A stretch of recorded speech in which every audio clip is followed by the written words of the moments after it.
Go, sorry. So generally, everything's going to be identified by rope color. So if you're an MPD team, you're by color rope. So if you're orange team and you're blue team, then you're going to be on that particular rope. So these two are 200-foot ropes. We tied our anchors on each side, which you guys all practice. Have our MPD hooked up. The safety officer will come through, check all those carabiners, all those knots, make sure that they're threaded properly, and that the load end is correctly going to the rescuer who's going over the edge of the cliff. These are examples of our edge protection for sharp edges. We don't want to damage our ropes. So we have an ice cube tray, and we have our Velcro wrap. Now they have more official names, and I don't remember what they are because we always call them those two things. These would be connected to something because otherwise they'll go right over the cliff with the rope. So I don't have these connected, but they would be connected. AFDs. I had a green rope right here. Oh, there it is. Okay, so this when it's untied, it's also tied to an anchor and it goes to the edge minder. So this is 30 feet long and it gives the edge minder a fair amount of flexibility.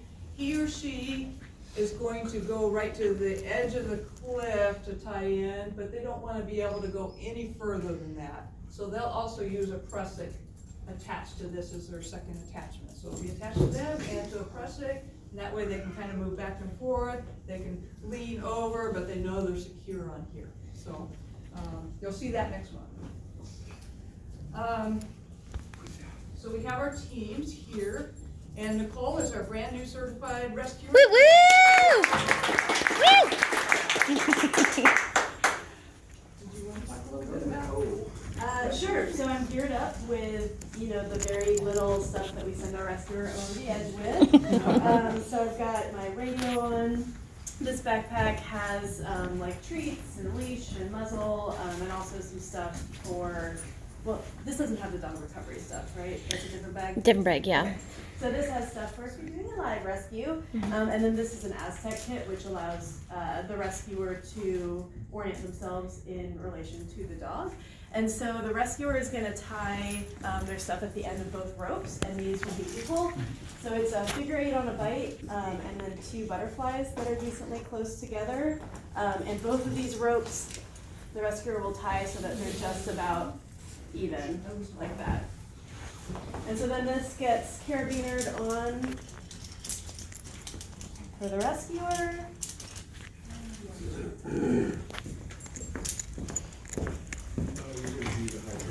You are the Hydra. You're And we'll also go up through the chest harness. So we have a full body harness that rescuers can use, or there can be this chest harness which kind of goes on like a backpack underneath the actual backpack if you have just your waist harness in addition there. And so you can see, especially if this is like going through a high directional, this will kind of keep me upright so that I don't fall backwards or something. Yeah, so this is kind of the basic setup with going over the edge. There's some things that you keep more readily available to you, like the treats and leash and stuff, so that when you get down to the dog, those are really easy. And then basically once I'm ready, I have someone safety check me, make sure I've got all my safety gear on. My gloves are over there, so actually I wouldn't be ready to go over right now. But assuming my gloves are on, then once I'm safety checked and everyone's all set, I would say ready to lower. And once everyone's ready, I'd get lowered over the edge. You guys practiced your hasty harnesses, and so getting down to the dog, we get a muzzle on them. We have, I think, 3 different sizes of muzzles. Get them leashed, and then this hasty harness. Sorry, actually. Hasty harness in the front and in the back. And so then the way that this all gets clipped in is that with this Aztec kit, the one that allows me to kind of go up and down in relation to the dog. And for those of you who are new, you'll get a lot more about the Aztec kit specifically. But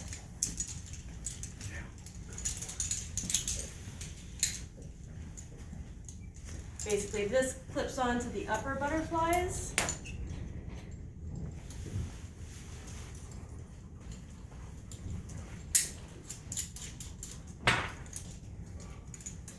then the dog itself would be clipped to the lower butterflies. So that could either be the pasty harness, or if you have the Stokes basket would connect in there. Let me hold it. Sure, that'd be Okay. great.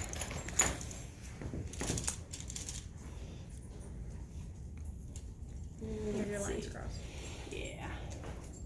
Every day, every time, Ugh, every time. Yep. Every time. Every time. Well, it's hard when they're laying on the ground. Like It's she's really hard saying, when it's, they're yeah, laying on the it's. ground. We were just doing this outside for my test, and I was Yeah. like, oh, it's actually harder. Yeah. Okay, and so you get your dog on here. You're really strong. I know. Yeah. Go to the gym if you want to do this stuff. You go 8 times a week. I do. How did you know? Because I see you there too. Okay, and let's see. I actually think I want to.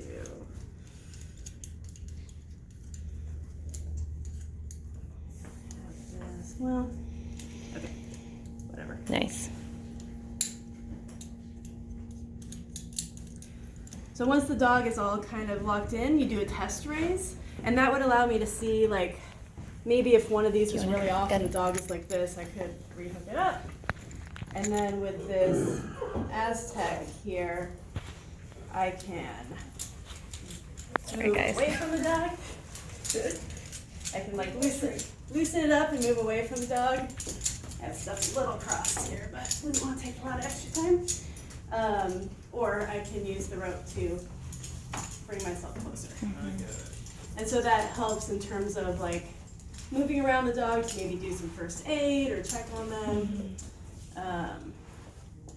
Yeah. So coming back up, it's really nice to have the dog kind of resting across your thighs, because you're at a 90-degree angle coming back up the cliff, and so if the dog's resting right here, it's not as much weight pressure on your body. Okay, so we have high directionals, and Jeff's gonna mimic our high directional. So when she's going over the cliff, this is one way we can avoid as much friction on the rope or abrasion on the rope. So if we have a tree or something fairly close, then we can use it to get this pulley as high as possible, put a rope through it, and that's attached with an anchor, the same wrap we pull too. And that way, when she's going over, it's easier for her, but also when she comes back up with the dog or Stokes, she can almost walk right on the cliff. Ideally, it'll be high enough that she can do that. So you can anchor it higher up on the trunk, onto a branch or something? The trunk, yeah, is higher, yeah. Unless it's a branch that's like huge.